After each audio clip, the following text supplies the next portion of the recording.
Welder first semester module 3 मधलं weldability of steel याबद्दलचे जे काही प्रश्न आहेत ते मॉड्यूल 3 चा जो पूर्ण क्वेश्चन बँक जी आहे ती आजच्या प्रकरणामध्ये आपण संपवणार आहे. तर पहिला प्रश्न जो आहे, what is the current range required for 3.50 mm diameter MS electrode in arc welding. Arc welding मध्ये 3.15च्या इलेक्ट्रोड साठी किती करंटची रेंज ठेवायची आहे? हा प्रश्न बऱ्याच वेळा टेस्टला पण विचारला होता. तर याचं उत्तर आहे 100 ते 110 एम्पियर. 100 ते 110 एम्पियर 3.15च्या रॉड साठी करंट ठेवायचा आहे. परीक्षेला मागचे 4 वर्ष झाला हा प्रश्न येतोय. 3.15च्या रॉड साठी करंट किती ठेवायचा? याचं उत्तर आहे 100 ते 110 एम्पियर. दुसरा प्रश्न आहे, what is the name of last bit of and discarded electrode. Electrode जो आपला राहतो शेवटी वेल्डिंग केल्यानंतर, त्या इलेक्ट्रोडचा जो शेवटचा भाग असतो त्या भागाला काय म्हणतात? तर साधारणतः 25 mm भाग जो आहे इलेक्ट्रोडचा शेवटी राहणारा त्याला स्टब एंड असं म्हटलं जातं. याचं उत्तर सी येते, स्टब एंड. त्याच्यानंतर प्रश्न क्रमांक 3, how many groups of mild steel pipes are there. Mild स्टीलच्या ज्या काही पाईप्स आहेत, मला परवा जे आपण प्रकरण शिकलो पाईपचं वर्गीकरण वगैरे, त्याच्यामध्ये हा प्रकार आला होता. तर पाईपचे माइल्ड स्टीलच्या पाईपचे किती ग्रुप आहेत? तर याचे 2 ग्रुप असतात. माइल्ड स्टील पाईपचे किती ग्रुप असतात? 2 ग्रुप. आणि हा परीक्षेला प्रश्न पडतो, माइल्ड स्टीलच्या पाईपचे किती ग्रुप असतात? तर याच्यामध्ये उत्तर आहे 2 ग्रुप्स, म्हणजे 2 ग्रुप पडतात त्याच्यामध्ये. त्याच्यानंतर पुढचा प्रश्न आहे, how a pipe is specified. पाईपचं वर्गीकरण कसं केलं जातं, किंवा मार्केटमध्ये आपण पाईप खरेदी करायला गेला तर पाईपचं वर्गीकरण आपण त्या ठिकाणी कसं सांगतो?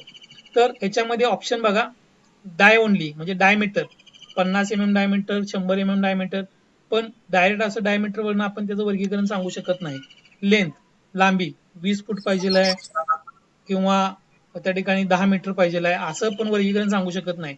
आउटर डायमीटर ओनली, बाहेरचं डायमीटर असं सुद्धा वर्गीकरण सांगू शकत नाही. तर याचं उत्तर येते outer diameter into inner diameter into length. म्हणजेच आउटर डायमीटर परत आतला डायमीटर आणि तिची लांबी, अशा पद्धतीनं पाईपचं वर्गीकरण आपल्याला सांगावं लागतं. तर याचं उत्तर येते D, outer diameter into inner diameter into length म्हणजे लांबी. त्याच्यानंतर पुढचा प्रश्न आहे, 5वा प्रश्न, what should be the bevel angle of for edge preparation of 6 mm thick pipe welding.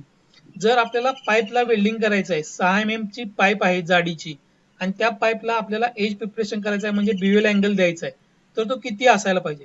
तर याचं उत्तर येते 30 ते 35 अंश. 30 ते 35 अंश. आणि ह्याचा जो प्रश्न आहे हा परीक्षेला वारंवार विचारला गेलेला प्रश्न आहे की 6 mm च्या जाडीच्या पाईपला त्या ठिकाणी वेल्डिंग करताना बिवेल अँगल किती असायला पाहिजे? तर त्याचं उत्तर आहे 30 ते 35 अंश. त्याच्यानंतर प्रश्न क्रमांक 6, what is the purpose of copper coating on mild steel filler rod used in gas welding. Gas welding मध्ये जो फिलर रॉड वापरला जातो माइल्ड स्टीलचा, त्याला कॉपरचं कोटिंग का केलं जातं? म्हणजेच आपण त्याला सीसीएमएस फिलर रॉड म्हणतो. सीसीएमएस फिलर रॉड वरती कॉपरचं कोटिंग का केलं जातं? तर याचं उत्तर आहे त्याचं रस्ट प्रूफ होण्यासाठी, म्हणजे त्याच्यावरती गंज वगैरे क्रिया होऊ नये, तो जास्त काळ टिकावा म्हणून त्या ठिकाणी कॉपरचं कोटिंग केलेलं असतं. त्यानंतर प्रश्न क्रमांक 7, इथे एक आकृती दिलेली आहे, what is the defect in the weld joint shown in the figure. दिलेल्या आकृतीमध्ये कोणता दोष आलेला आहे असं विचारलेलं आहे. तर तुम्ही आकृती जर व्यवस्थित पाहिली तर हा बट जॉईंट आहे. बट जॉईंट मध्ये या ठिकाणी खालच्या बाजूला खोलवर त्या ठिकाणी धातू वितळलेला नाही. तसंच टी जॉईंट आहे. टी जॉईंट मध्ये सुद्धा या ठिकाणी तुम्हाला थोडासा भाग न वितळलेला दाखवलेला आहे, बरोबर ज्या ठिकाणी टी जॉईंटची प्लेटा एकमेकाला मिक्स होतात त्या ठिकाणी. तर हा जो दोष आहे याला लॅक ऑफ पेनिट्रेशन असं म्हणतात, लॅक ऑफ पेनिट्रेशन. तर हा दोष लॅक ऑफ पेनिट्रेशन आहे, याचं उत्तर डी हा ऑप्शन येतो. त्याच्यानंतर 8वा प्रश्न, which metal in welding process is subjected to weld decay defect. सगळ्यात महत्वाचा प्रश्न की वेल्ड डीके हा डिफेक्ट कोणत्या धातूमध्ये येतो? तर याचं उत्तर येतं स्टेनलेस स्टील. आता स्टेनलेस स्टील मध्ये वेल्ड डीके हा डिफेक्ट म्हणजे काय? तर ज्यावेळी आपण स्टेनलेस स्टीलला वेल्डिंग करतो, तर स्टेनलेस स्टीलला वेल्डिंग करत असताना तो जो चकाकणारा धातू आहे स्टेनलेस स्टील, त्याच्या बाजूला त्या ठिकाणी काळपटपणा येतो आणि त्या दोषाला वेल्ड डीके असं म्हटलं जातं. ब्रास, कॉपर, माइल्ड स्टील या धातूला वेल्डिंग करताना कधीही वेल्ड डीके नावाचा दोष येत नाही. वेल्ड डीके हा फक्त एकाच धातूला येतो, तो धातू म्हणजे स्टेनलेस स्टील. त्याच्यानंतर प्रश्न क्रमांक 9.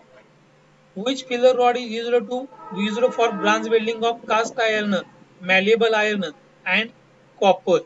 तर या ठिकाणी हा प्रश्न सुद्धा परीक्षेला बऱ्याच वेळा विचारला गेलेला आहे की कास्ट आयर्न, मॅलेबल आयर्न आणि कॉपरला वेल्डिंग करण्यासाठी, ब्रॉन्झ वेल्डिंग करण्यासाठी कोणता फिलर रॉड वापरला जातो? आणि याचं उत्तर आहे copper zinc nickel filler rod.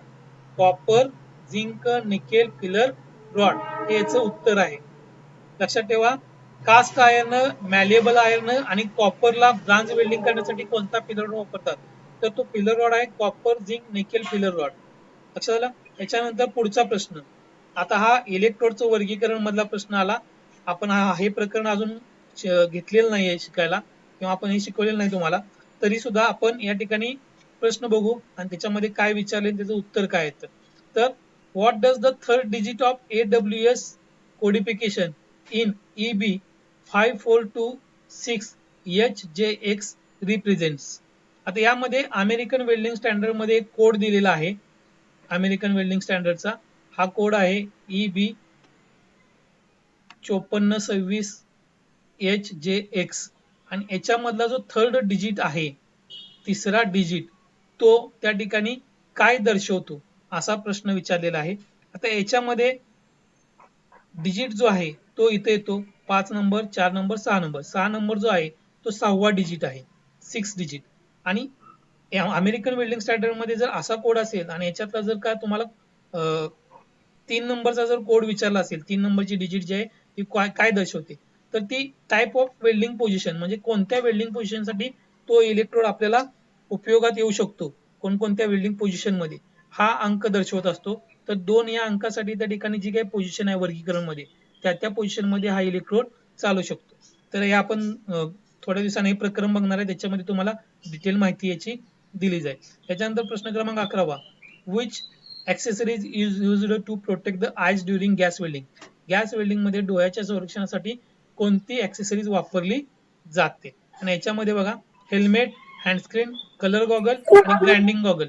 तर याचं उत्तर आहे कलर गॉगल. गॅस वेल्डिंग मध्ये डोळ्याच्या संरक्षणासाठी कलर गॉगल वापरला जातो. त्याच्यानंतर या ठिकाणी पुढचा आहे प्रश्न आहे 12वा.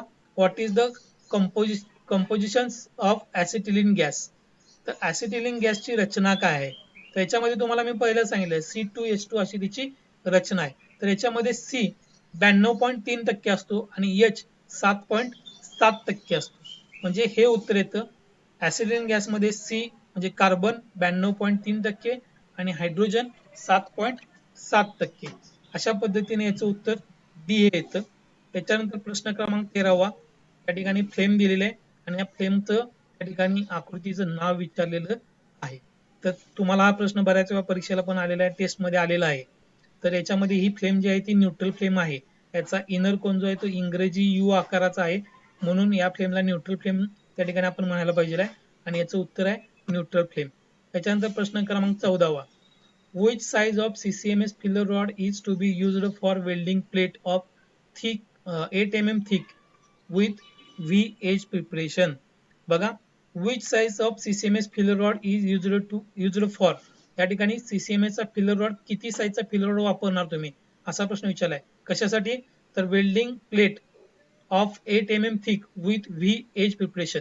8 mm जाडीची प्लेट आहे आणि त्याला V आकाराचं एज प्रिपरेशन आहे. तर त्यासाठी तुम्ही किती जाडीचा CCMS चा फिलर रॉड वापरा. जर प्लेट 8 mm ची असेल आणि एज प्रिपरेशन V आकाराचा असेल, तर त्या ठिकाणी तुम्ही 5 mm जाडीचा, 5 mm डायमीटरचा त्या ठिकाणी इलेक्ट्रोड फिलर रॉड वापरायला पाहिजे. याच्यानंतर प्रश्न क्रमांक 15वा. How many segments are to be welded for welding 50 mm J पाईप? जर पाईप जे पाईपला वेल्डिंग करायचं आहे, म्हणजे जे आकाराची पाईप मध्ये वेल्डिंग करायचं आहे, तर त्या पाईपला वेल्डिंग करताना किती भागामध्ये तुम्ही वेल्डिंग करणार आहात? तर साधारणतः T, कॉर्नर, जे यासारखे जे जॉईंट आहेत पाईप मधले, यांना आपण त्या ठिकाणी 4 सेगमेंट मध्ये वेल्डिंग करतो. किती सेगमेंट मध्ये करतोय? 4 सेगमेंट मध्ये. तर याचं उत्तर 4 सेगमेंट येतं. लक्षात. त्याच्यानंतर 16वा प्रश्न आहे. What type of edge preparation is needed for gas welding a pipe with wall thickness 6 mm? 6 mm जाडीची पाईप आहे आणि त्या पाईपला त्या ठिकाणी आपल्याला वेल्डिंग करायचं आहे बट जॉईंट, आणि त्याला एज प्रिपरेशन कोणत्या प्रकारचं करायचं. तर मगाशी एक आपण प्रश्न बघितला त्याच्यामध्ये 30 ते 35 अंश अशा पद्धतीचं आपल्याला एक उत्तर आलं होतं. तर 8 mm ची जाडी होती त्या पाईपची. तर या ठिकाणी 6 mm ची जरी जाडी असेल तरी त्या ठिकाणी सिंगल व्ही आकाराचं एज प्रिपरेशन आपण करायचं असतं. त्याच्यानंतर प्रश्न क्रमांक 17वा, how many equal division should be made while developing a T pipe joint. ज्यावेळी आपण टी पाईप जॉईंटची डेव्हलपमेंट करतो, डेव्हलपमेंट सुद्धा तुम्हाला प्रॅक्टिकलच्या वेळी सांगितलं जाणार आहे. तर टी पाईप जॉईंट ज्यावेळी आपण डेव्हलप करतो त्यावेळी त्याचं जे डिवायडेशन असतं ते किती समान भागामध्ये करतो. तर त्याचं डिवायडेशन जे आहे ते आपण 12 समान भागामध्ये करत असतो. त्याचं उत्तर आहे 12 समान भाग. त्याच्यानंतर what is the name of small metal particles which are thrown out through and arc during welding. Arc, ज्यावेळी आपण आर्क वेल्डिंग क्रिया करतो त्यावेळी आर्क मधून जे काय लहान लहान पार्टिकल्स बाहेर पडतात त्याला काय म्हटलं जातं. सोपा प्रश्न आहे हा. याचं उत्तर आहे स्पॅटर्स. आर्क मधनं जे काय लहान लहान पार्टिकल्स बाहेर पडतात त्यांना त्या ठिकाणी स्पॅटर्स असं म्हटलं जातं. त्यानंतर प्रश्न क्रमांक 19वा, how the construction of nozzle for gouging is identified. Gouging साठी जो नोझल वापरतो त्याचं कन्स्ट्रक्शन जे आहे, त्याची जी रचना आहे ती कशा पद्धतीनं त्या ठिकाणी ओळखली जाते. तर गाउजिंग साठी जो नोझल वापरायचा आहे त्याची रचना काय आहे, तर या ठिकाणी तो स्लाइटली बेंड नोझल असतो विथ सर्क्युलर फ्लिटिंग 6 होल्स. तर 6 होलचा त्या ठिकाणी गोलाकार 6 होलचा नोझल असतो, पण तो थोडासा स्लाइटली काय असतो, बेंड केलेला नोझल असतो जो गाउजिंग साठी आपण वापरत असतो. याचं तुम्हाला गाउजिंगच्या प्रकरणामध्ये आणि गॅस कटिंगच्या प्रकरणामध्ये मी तुम्हाला या नोझलची माहिती सांगितली होती. नोझल आपल्याकडे प्रत्यक्षात बघायला नाही मिळाला आपल्याला, पण अशा प्रकारचा नोझल तुम्हाला आकृतीद्वारे दाखवला होता. त्यानंतर प्रश्न क्रमांक 20, what does the fourth digit indicates as per American welding standards electrode coding. Electrode coding वरचा जो चौथा डिजिट आहे तो काय दर्शवतो, आणि याचं उत्तर आहे टाइप ऑफ फ्लक्स कोटिंग. तिसरा डिजिट पोझिशन दर्शवतो, तर चौथा डिजिट जो आहे तो त्या ठिकाणी फ्लक्स कोटिंग वरती काय प्रकार केलेला आहे, फ्लक्स कोटिंग कोणत्या प्रकारचं केलेलं आहे किंवा त्या फ्लक्स मध्ये कोणकोणते केमिकल्स आहेत हे त्या ठिकाणी दर्शवतो. म्हणून याचं उत्तर येते टाइप्स ऑफ फ्लक्स कोटिंग. कितवा डिजिट, तर चौथा डिजिट. आणि सुरुवातीचे 2 डिजिट जे आहेत ते त्या ठिकाणी टेन्साईल स्ट्रेंथ दर्शवतात. टेन्साईल स्ट्रेंथ म्हणजे ताकद, आणि ही गुणिले 1000 पाऊंड पर स्क्वेअर इंच. म्हणजे उदाहरणार्थ तुम्ही E60 घेतला, E6013 जर इलेक्ट्रोड घेतला तर ई हा इलेक्ट्रोड झाला 60, 6 आणि 0 हे 2 डिजिट झाल्या. ह्या 2 ला गुणिले 60,000 सॉरी गुणिले 1000 म्हणजे 60,000 झालं. 60,000 पाऊंड पर स्क्वेअर इंच इतक्या दाबाचा ताण सहन करू शकतो तो जॉईंट ज्या ठिकाणी आपण तुम्ही 6013च्या इलेक्ट्रोडनं वेल्डिंग करता.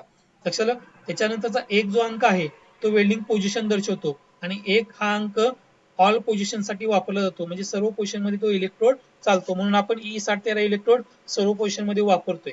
आणि सगळ्यात शेवटचा अंक जो आहे 3, तर तो त्या ठिकाणी फ्लक्स कोटिंग कोणत्या प्रकारचा आहे हे दर्शवतो. अशा पद्धतीने इलेक्ट्रोडचं वर्गीकरण होत असतं. तर सुरुवातीचे दोन जे अंक आहेत ते टेन्साईल स्ट्रेंथ दर्शवतात, आणि चौथा डिजिट जो आहे इथं प्रश्नात विचारलेला तो टाइप्स ऑफ फ्लक्स कोटिंग असं दर्शवतो. त्याच्यानंतर प्रश्न क्रमांक 21, what is the bevel angle for pipe welding but joint if wall thickness is more than 5 mm.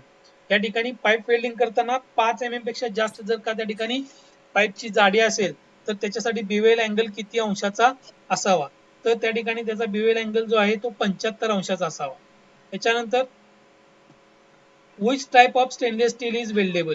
Stainless steel मधलं कोणतं स्टेनलेस स्टील जे आहे ते वेल्डिंग करण्यास योग्य आहे, जे वेल्डिंग करू शकतो आपण, तर याचं उत्तर आहे ferrite type. Ferrite type stainless steel जे असतं ते वेल्डिंग करण्यास योग्य असतं. त्याच्यानंतर what is the preheating temperature of cast iron. Cast iron धातूला वेल्डिंग करण्यापूर्वी जे काय आपण त्याला गरम करतो त्याला प्रीहिटिंग म्हणतो. तर ते प्रीहिटिंगचं टेम्परेचर किती असतं, तर त्याचं टेम्परेचर जे आहे ते 200 ते 310 अंश सेल्सिअस असतं. 200 ते 310 अंश सेल्सिअस पर्यंत कास्ट आयर्नला पहिल्यांदा गरम करायचं आणि मग त्याच्यावरती वेल्डिंग क्रिया करायची. त्याच्यानंतर पुढचा प्रश्न आहे what is the root run. What is the root run मध्ये त्या ठिकाणी बॅकिंग रन, त्यानंतर the first run is root run, the third run is root run, the second run is root run. आता तुम्हाला माहित आहे ज्यावेळी तुम्ही पहिला रन मारता तो रूट रन असतो, त्यामुळे याचं उत्तर आहे the first run is root run. त्याच्यानंतर what do you call the non coated electrode? Non coated इलेक्ट्रोडला तुम्ही काय म्हणणार? नॉन कोटेड म्हणजे ज्याच्यावरती इलेक्ट्रोडचं कोटिंग केलेलं नाही, अशा इलेक्ट्रोडला काय म्हणतात? तर याचं उत्तर आहे अशा इलेक्ट्रोडला बेअर इलेक्ट्रोड म्हणतात. ज्याच्यावरती कोटिंग केलेलं नसतं त्या इलेक्ट्रोडला बेअर कोटेड इलेक्ट्रोड असं म्हटलं जातं. त्याच्यानंतर पुढचा प्रश्न आहे what is the electrode size identified? इलेक्ट्रोडची साईज कशावरनं ओळखली जाते? तर हे तुम्हाला इलेक्ट्रोडचं प्रकरण व्हायचं जर नसलं तरी याच्या अगोदर आपण इलेक्ट्रोडची निवड करताना वगैरे हे प्रकरण बघितलेलं, टॉपिक बघितलेला आहे. तर इलेक्ट्रोडची जी काही साईज आहे ती त्याच्या कोअर वायरच्या डायमीटरवर ठरवली जाते. लक्षात आलं? Diameter of inner core wire, त्याच्या आतली जी तार आहे त्या तारेच्या डायमीटरवरती इलेक्ट्रोडची साईज ठरलेली असते. त्याच्यानंतर 27वा प्रश्न what are the standard electrode lengths available? ज्या काही इलेक्ट्रोडच्या लांबी आहेत त्या किती साईज मध्ये असतात, स्टँडर्ड साईज, आणि हे तुम्हाला सांगितलेलं आहे 350 ते 450 mm ही इलेक्ट्रोडची स्टँडर्ड साईज आहे. 350 ते 450 mm. या ठिकाणी यांचा ऑप्शन या ठिकाणी 500 ते 600 दाखवतोय, पण हा चुकीचा आहे. तर इलेक्ट्रोडची स्टँडर्ड साईज जी आहे, लेंथ जी आहे ती 350 ते 450 mm अशी आहे. त्याच्यानंतर प्रश्न क्रमांक 28वा what is the grade of hexa blade with pitch 0.8 mm? 0.8 mm चे त्या ठिकाणी जर का पिच असेल तर त्या हेक्सा ब्लेडची ग्रेड काय आहे? तर ती ग्रेड आहे ती फाईन ग्रेड आहे.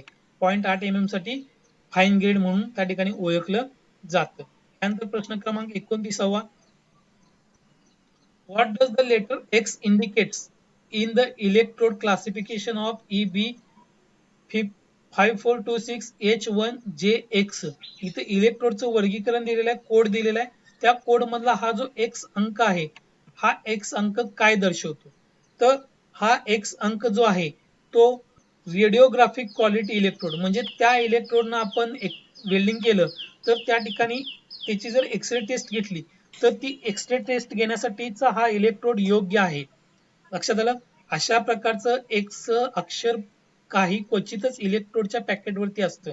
काही इलेक्ट्रोड खास करून एक्सरे टेस्ट साठी बनवले जातात आणि त्या इलेक्ट्रोड वरती एक्स हे अक्षर छापलेलं असतं. तर ह्याचं उत्तर आहे रेडिओग्राफिक क्वालिटी इलेक्ट्रोड. या इलेक्ट्रोडचं जर आपण वेल्डिंग केलं तर त्या ठिकाणी एक्सरे टेस्ट म्हणजे रेडिओग्राफिक क्वालिटीसाठी उपयुक्त असणारे इलेक्ट्रोड असं त्या एक्स या अक्षरावरून ओळखलं जातं. याच्यानंतर प्रश्न क्रमांक 30वा what is the percentage of carbon in medium carbon steel? Medium carbon steel मध्ये कार्बनचं प्रमाण किती असतं? तर मीडियम कार्बन स्टील मध्ये कार्बनचं प्रमाण 0.30 ते 0.60% असतं. 0.30 ते 0.60%. त्याच्यानंतर what is the defect of metal following in to the surface of base metal without fusing it? प्रश्न काय बघा, what is the defect of metal flowing in the surface of base metal without fusing it? तर या ठिकाणी base मेटलच्या पृष्ठभागावर वाहून न येणारा धातूचा दोष काय आहे? तर हा दोष जो आहे तो ओव्हरलॅप दोष आहे. या ठिकाणी धातू जो आहे बघा, what is the defect of metal flowing in to the surface of base metal without fusing it? Base मेटलला न वितळवता पृष्ठभागावरती त्या ठिकाणी धातू वितळतो म्हणजे रॉड वितळतो, त्याला त्या ठिकाणी ओव्हरलॅप असं म्हटलं जातं. प्रश्न क्रमांक 32 what is the type of welding defect shown in given figure? या ठिकाणी आकृतीमध्ये एक दोष दाखवलेला आहे आणि तो दोष कोणता आहे या ठिकाणी ओळखायचा आहे. तर बघा, पृष्ठभागावरती या ठिकाणी थोडस क्रॅक असल्यासारखं दिसतं, तसंच इथं रूट रनच्या बाजूला सुद्धा थोडस क्रॅक असल्यासारखं दिसतं, त्यामुळे हा जो दोष आहे तो क्रॅक हा दोष आहे. त्याच्यानंतर 33वा प्रश्न which one of the defect is caused by low current in arc welding? Arc welding मध्ये जर करंट कमी असेल तर कोणता डिफेक्ट येऊ शकतो? याच्यामध्ये porosity, undercut, lack of fusion आणि एक्सेसिव्ह पेनिट्रेशन. तर या ठिकाणी लॅक ऑफ फ्युजन होईल. जर करंट कमी असेल तर त्या ठिकाणी धातू कमी प्रमाणात वितळेल आणि त्यामुळे त्या ठिकाणी योग्य न वितळल्यामुळे लॅक ऑफ फ्युजन हा दोष येईल. याच्यानंतर प्रश्न क्रमांक 34 what is the cause of hairline separation in Beed in arc welding? तर आर्क वेल्डिंग मध्ये केसाच्या आकाराचा त्या ठिकाणी गॅप निर्माण होतो वेल्डिंग मध्ये, त्याला काय म्हटलं जातं? किंवा तो दोष कशामुळे येतो, तो दोष कारण विचारले, तो दोष कशामुळे येतो. तर तो दोष जो आहे तो स्लो कुलिंगमुळे येतो. स्लो कुलिंग सॉरी फास्ट कुलिंगमुळे येतो. म्हणजे अचानक जर का धातू थंड केला आपण, तर त्या ठिकाणी त्याच्यावरती क्रॅक येतो. त्या क्रॅकलाच त्या ठिकाणी हेअरलाईन सेपरेशन असं म्हटलेलं आहे. तर तो दोष जो आहे तो फास्ट कुलिंग केल्यामुळे येतो. अचानक जॉबला जर का थंड केलं तर पृष्ठभागावरती केसाच्या आकाराचे क्रॅक निर्माण होतात. त्याला आपण हेअरलाईन सेपरेशन असं म्हणतो. तर ते फास्ट कुलिंगमुळे होतं. त्यानंतर प्रश्न क्रमांक 35. What is the name of steel material which are not weldable. Steel मध्ये असं कोणतं मटेरियल आहे की ते वेल्डिंग करता येत नाही. तर ते जे वेल्ड मटेरियल आहे ते आहे ऑस्टेंटिक स्टेनलेस स्टील. आणि सगळ्यात चांगलं वेल्डिंग करणार आहे ते फेराइट स्टेनलेस स्टील. तर ऑस्टेंटिक स्टेनलेस स्टील जे आहे ते वेल्डिंग करता येणारं स्टेनलेस स्टील आहे. वेल्डिंग न करता येणारं स्टेनलेस स्टील आहे. लक्षात आलं. त्याच्यानंतर which is used to cut thin pipes of smaller size. लहान साईजच्या पाईप, पत्र्याच्या पातळ पाईप कट करण्यासाठी काय वापरलं जातं. तर पाईप कटर हा वापरला जातो.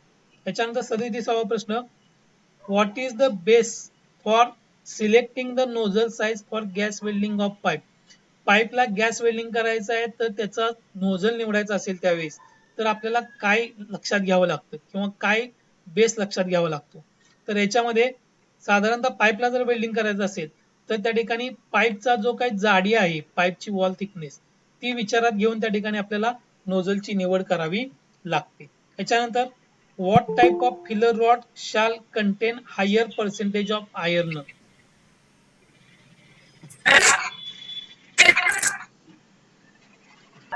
व्हॉट पुढचा प्रश्न आहे, what type of filler rod. Bhalekar mike बंद कर.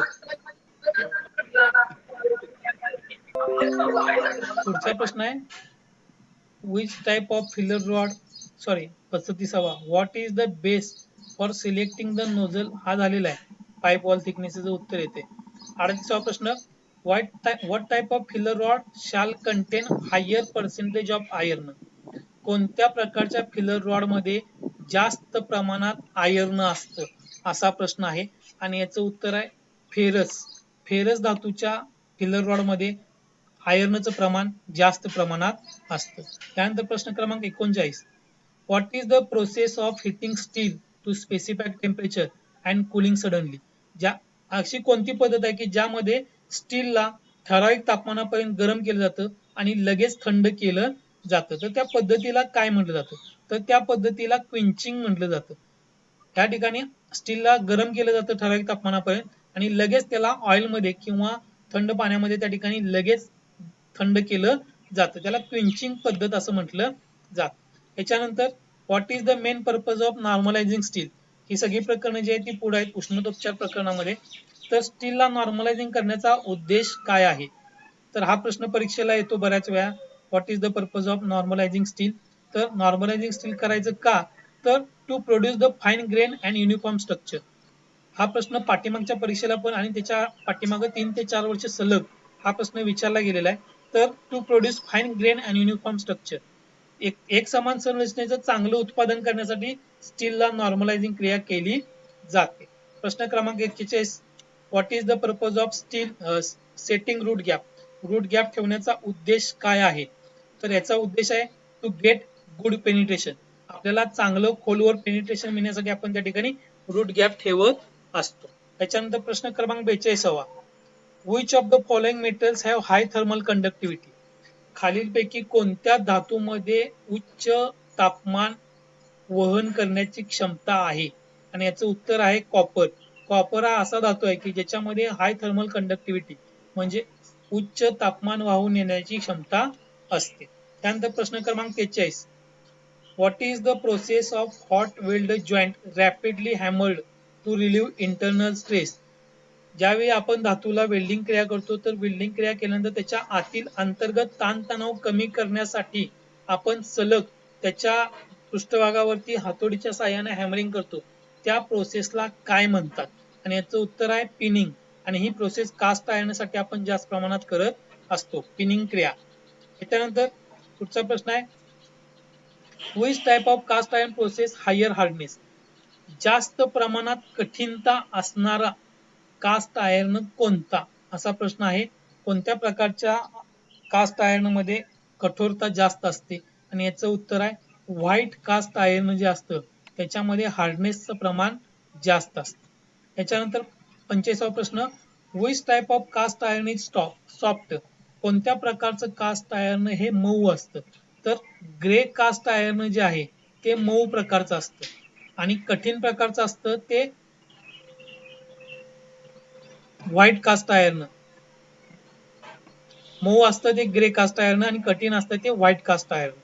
त्याच्यानंतर 46वा प्रश्न, which size of filler rod should be used to weld 2 mm thick MS sheet, 2 mm ची MS शीटला त्या ठिकाणी वेल्डिंग करायचं आहे, तर कोणत्या साईजचा फिलर रॉड तुम्ही वापरणार. आता याच्यामध्ये 1.6, 2 mm, 2.5 आणि 3.15 mm असे त्या ठिकाणी ऑप्शन दिलेले आहेत. तर याच्यामध्ये 1.6 चा फिलर रॉड जो आहे तो वापरावा लागेल त्या ठिकाणी, कारण प्लेटची जाडी जी आहे ती 2 mm आहे. त्याच्यानंतर 47वा प्रश्न, what is the main function of flux coating in electrode, electrode मध्ये फ्लक्स कोटिंग करण्याचा उद्देश काय आहे. तर याच्यामध्ये इलेक्ट्रोडवरती जे फ्लक्स कोटिंग केलं जातं त्यामुळं आर्क नियंत्रित राहते, त्यामुळे याचं उत्तर जे आहे टू स्टॅबिलाइज द आर्क, आर्क नियंत्रित ठेवण्यासाठी त्या ठिकाणी इलेक्ट्रोड वरती फ्लक्स कोटिंग केलेलं असतं. 48वा प्रश्न, what is the purpose of oxygen lever in gas cutting, gas cutting मध्ये ऑक्सिजन लिव्हरचा उद्देश काय आहे. तर या ठिकाणी ऑक्सिजनचा लिव्हरचा उद्देश जो आहे तो release of excess oxygen and push the metal molten metal, तर तो एक्स्ट्रा ऑक्सिजनचा लिव्हर जो आहे त्याच्यामुळे जादा ऑक्सिजन त्या ठिकाणी मारा केला जातो, आणि जे मोल्टन मेटल आहे, विथेलेर मेटल आहे, ते खाली पाडण्यासाठी त्याचा उपयोग केला जातो. यामुळे याचं उत्तर आहे D, release excess oxygen and push the molten metal. त्यानंतर प्रश्न क्रमांक 49, which gouging nozzle is selected for rivet head cutting, रिवेटचं हेड कटिंग करायचं आहे तर तुम्हाला कोणता गाउजिंग नोझल वापरावा लागेल. तर याच्यामध्ये पहिलंच उत्तर यायचं बेंट नोझल विथ 3 प्रिएटिंग होल्स, ज्यावेळी रिवेटचं हेड उडवायचं असतं त्यावेळी 3 प्रिएटिंग होल वाला आणि थोडासा बेंट असलेला नोझल त्या ठिकाणी आपल्याला वापरावा लागतो. त्यानंतर प्रश्न क्रमांक 50, त्या ठिकाणी एक आकृती दिलेली आहे, आकृतीमध्ये पार्ट एक्स हा काय आहे असं विचारलेलं आहे.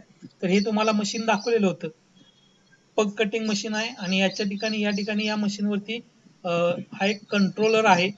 तर या कंट्रोलरचं नाव काय विचारले, तर हा जो कंट्रोलर आहे हा स्पीड कंट्रोलर आहे. याच्यामध्ये आपण त्या मशीनचं स्पीड आपण त्या ठिकाणी ऍडजस्ट करत असतो. तर या आकृतीमध्ये हा एक विचारला जातो किंवा इथला हा एक विचारला जातो. तर हा हॉरिझॉन्टल कंट्रोल आहे आणि हा स्पीड कंट्रोल आहे.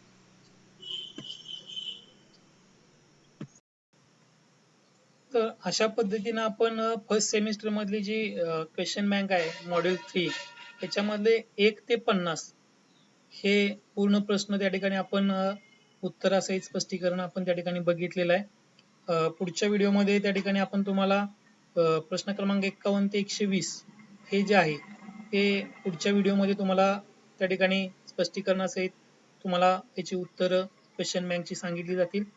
तर सर्वांचे या ठिकाणी धन्यवाद. थँक्यू.